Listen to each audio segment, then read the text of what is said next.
होश में हमारे शब्दों को ध्यान से सुनना। जब इतना गलत हो जाता है तो अपना चेहरा अपने को पसंद नहीं आता और अपना जीवन अपने को पसंद नहीं आता और अपने अंदर से मन कहने लगता है नष्ट कर दो इस शरीर को। फिर वो जो आगे की लीलाएं होती है, अच्छा ऐसा हुआ, फांसी लगा ली, जहर खा लिया, ये कर लिया, वो कर लिया। यदि तुम परमार्थ के पथिक हो, ये तीन बातें नहीं है तो तुम्हारा पतन हो चुका है। हमारा मन भजन में लेकर होटलों में खाओगे, भजन में मन लगेगा, अशुद्ध आहार करोगे, मनमानी व्यभिचार प्रवृत्तियों का दर्शन, संभाषण और क्रिया करोगे और तुम्हारा मन सच्चिदानंद प्रभु में लग जाएगा। तमाशा समझा है, तमाशा समझ लिया। अध्यात्म में मन को लगाना अपनी दिनचर्या में इतना पावर है कि जहर भी समन हो जाएगा। मीरा जी का समन हो गया ना। अगर नियम है 1:45 बजे उठने का, स्नान का, तो 1:45 बजे ही उठना चाहिए, 2 नहीं बजना चाहिए। अपने पास सामर्थ्य होने पर नीचापमानम सुधा, वो नीच है, हम उस पर शासन कर सकते हैं, पर उसके द्वारा किए हुए अपमान को सह गए और अंदर से मनाया भगवान तुम्हें सुखी रखे, स्वस्थ रहो। जिसका इंद्रिय मनोनिग्रह युक्त समय व्यतीत होता है भगवत चिंतन में, वो महापुरुष है। अभी वर्तमान में ही है, चिंता मत करो, स्थिति जागृत होने में देर नहीं। सच्ची सच्ची तुममें बहुत सामर्थ्य है, जागो। अगर झुक गए तो रौंद दिए जाओगे। ये 8 बातें भगवत भक्त अपने जीवन में जांच ले कि है कि नहीं है, अगर ना हो तो धारण कर ले। पहला है संत महापुरुष आपके जीवन में है कि नहीं, ये जांच करनी। देखा है हमने, अगर किसी संत को आदर्श मानकर आप नहीं चल रहे हो तो दिमाग को खसकते हुए देखा, खसक गया है दिमाग। वो मनमानी आचरण केवल सिद्ध बनने के लिए कर रहे हैं। उनके आचरण ऐसे कि भोले भाले लोग ये समझे कि ये तो सिद्ध है। और जानते हो सिद्ध किसे कहते हैं? ब्रह्म भूता प्रसन्नात्मा न सोचति न कांक्षति समः सर्वेषु भूतेषु मद भक्तिम लभते पराम निर्माण मोहा जित संग दोषा अध्यात्म नित्या विनिवृत्त कामा द्वंद्वरि विमुक्ता सुख दुख संगई गच्छन्त मूढ़ा। ये स्थिति आनी चाहिए। पूरा कोरा जैसे नाटक मंच पर नाटक किया जाता है ना, पूरा दिखाई देता है, पूरा नाटक। क्यों? क्योंकि कोई डांटने वाला नहीं, कोई आदर्श नहीं है महापुरुष जीवन में। जो मन में आवे सो बोलो, जो मन आवे सो नाटक करो, तो 100 200 500 लोग भोले भाले जिनको ककाहरा नहीं आता परमार्थ का, वो कह देते मेरे भगवान, मेरे सिद्ध योगी, मेरे महापुरुष मिटिया मेट कर देते हैं। बात तो तब समझ में आवे जब रसिक जन पास करे, गुरुजन पास कर दे। अपने मन से कुछ नहीं होता, जिसे महापुरुष पास कर दे वही होता है। संत महापुरुष कहे ठीक चल रहे हो, ठीक है, या वो मौन स्वीकृति दे दे, ठीक है। अपने मन से सिद्ध बनने पर सिद्ध थोड़ी कोई हो जाता है। जीवन में तुम्हारे संत हैं कि नहीं, बस इतनी बात देखो। अब एक भगत जी आए थे, अपने लोग तो सबका आदर ही करते हैं। उनका दिव्य रूप से हनुमान जी हमारे सामने प्रकट हुए थे। सच्ची बात कह रहे हैं, जिस समय दिव्य रूप हनुमान जी ने धारण किया तो हनुमान जी महाराज के ही भाई पवन पुत्र भीम कंपायमान थे। भीम जैसे हनुमान जी वैसे भीम, बड़े बड़े पर्वतों को अपनी टक्कर से चूर करने की सामर्थ्य रखने वाले। अभी पैदा ही हुए थे भीम और गोद में लिए हुए माता कुंती चल रही थी। अचानक सिंह निकला, दहाड़ हुई तो गिर गए भीम। तो जो जिस चट्टान पे गिरे चकना चूर हो गई चट्टान, और उस आवाज से भयभीत होकर भाग पड़ा सिंह। अभी गोद में बच्चा थे। वो भीम जिस समय प्रार्थना की कि भैया मैं तुम्हारा वो दिव्य रूप देखना चाहता हूं, तो उनका काहे को तुम व्यर्थ में ऐसा तुम नहीं देख पाओगे। तो उनका हमारी लालसा है आपका छोटा भाई हो। अट्टहास किया हनुमान जी का वो दिव्य रूप कि कंपायमान होकर कह रहे थे, हे वायुपुत्र, हे पवन पुत्र, तुम अपने रूप का संवरण करो, मेरी सामर्थ्य नहीं। और वो व्यक्ति ऐसे कह रहा, मैं दिव्य हनुमान। हम कह रहे पाखंड मत करो, ठीक से चलो तो ये सब भगवत स्वरूप अनुभव में आ जाएंगे। ठीक से चलो, बड़ा विचित्र स्वरूप है। जब तक जीवन में कोई संत नहीं तो हम ये देख रहे हैं कि वो जीवन या तो पाखंड में सकिल जाएगा और या तो व्यर्थ के चिंतन में फंसा हुआ अपने को मान लेगा कि मैं सिद्ध हूं। आपका शब्द, आपकी दृष्टि, आपकी चेष्टा, तस्मात् शास्त्रम प्रमाणम ते, तब सिद्ध माना जाता है। बहुत सिद्धों के दर्शन हुए, गंगा किनारे सिद्धों का हमने कभी नहीं देखा ऐसा प्रमादी। सिद्ध प्रमादी नहीं होता।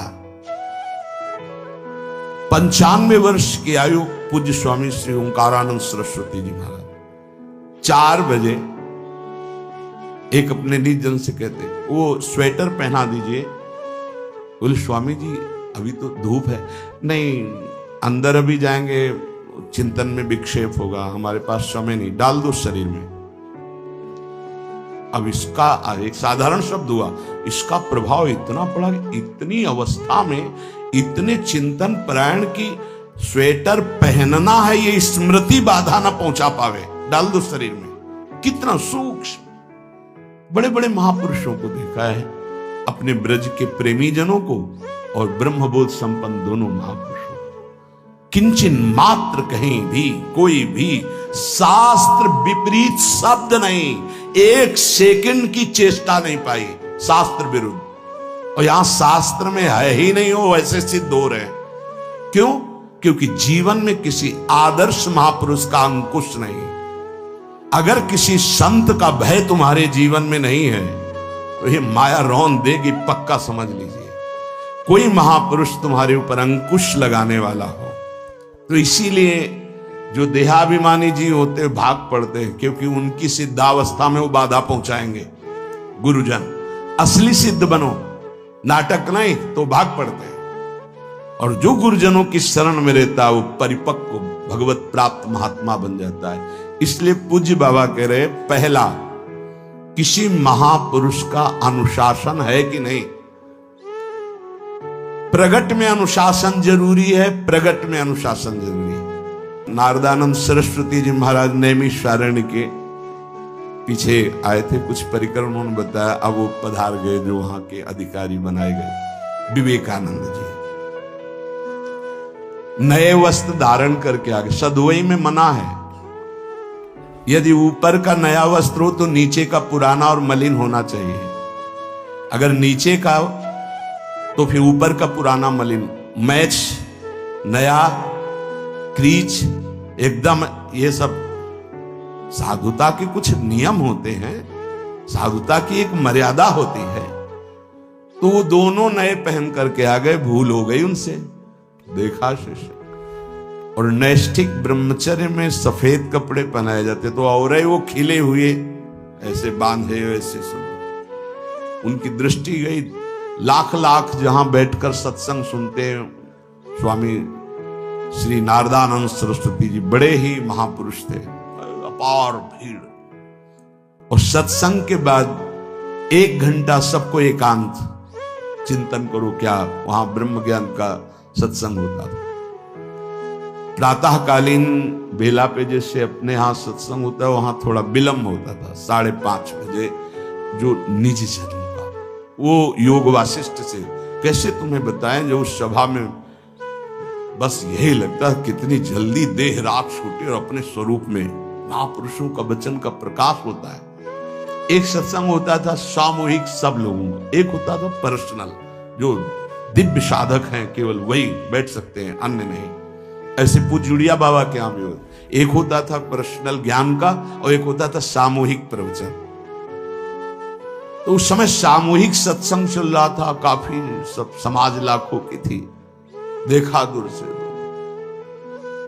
एक शिष्य से कहा गौशाला में जाओ, गोबर को गीला कर दो। उनसे कहा विवेकानंद गोबर की छवियां भर करके यहां खड़े हो सत्संग के पास।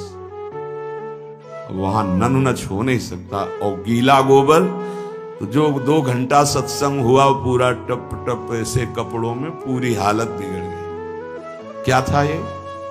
संत शासन। अब दोबारा वो गलती नहीं होगी, समझाने की जरूरत नहीं, अब समझ गए कि हमसे गलती क्या होगी। संत शासन नहीं है तो ये मन बहुत विचित्र है, बहुत विचित्र है।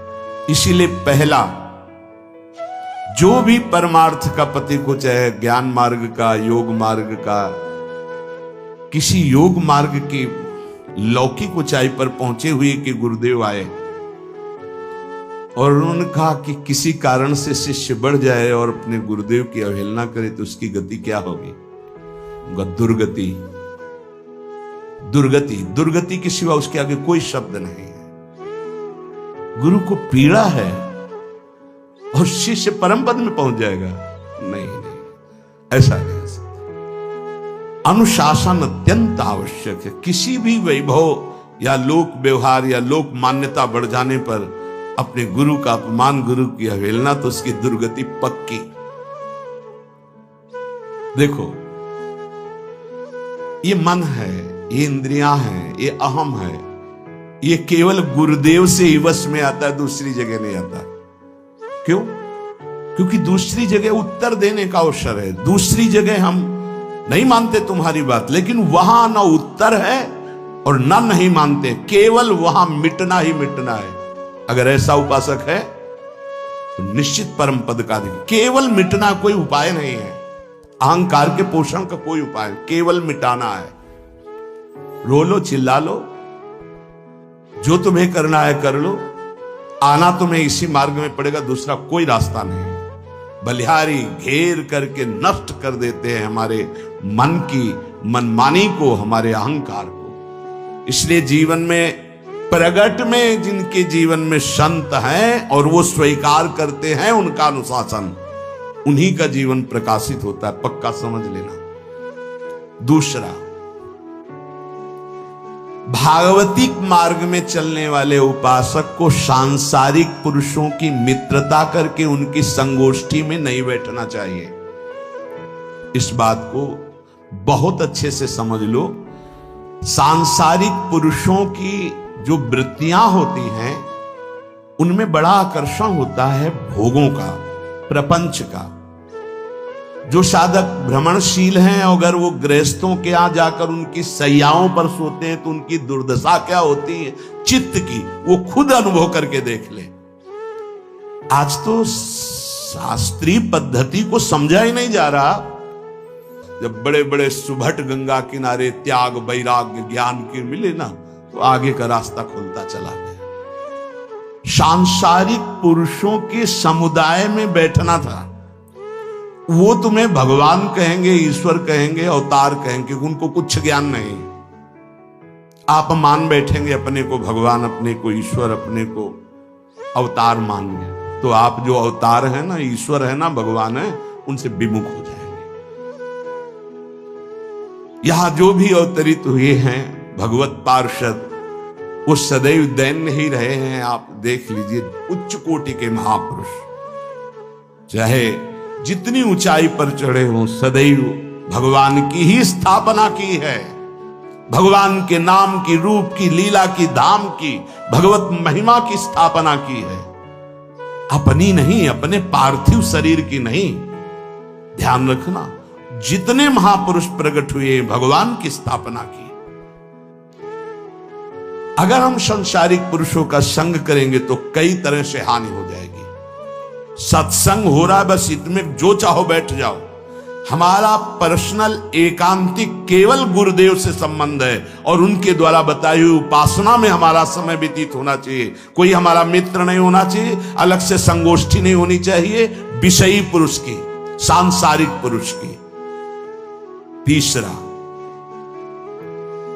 किसी भी अपनी निंदा करने वाले के प्रति कभी भी बुरा व्यवहार बर्ताव नहीं करवाना चाहिए, क्योंकि भगवान प्रेरित करते हैं निंदा करा करके महान बनाने के लिए। ये शब्द याद कर लो।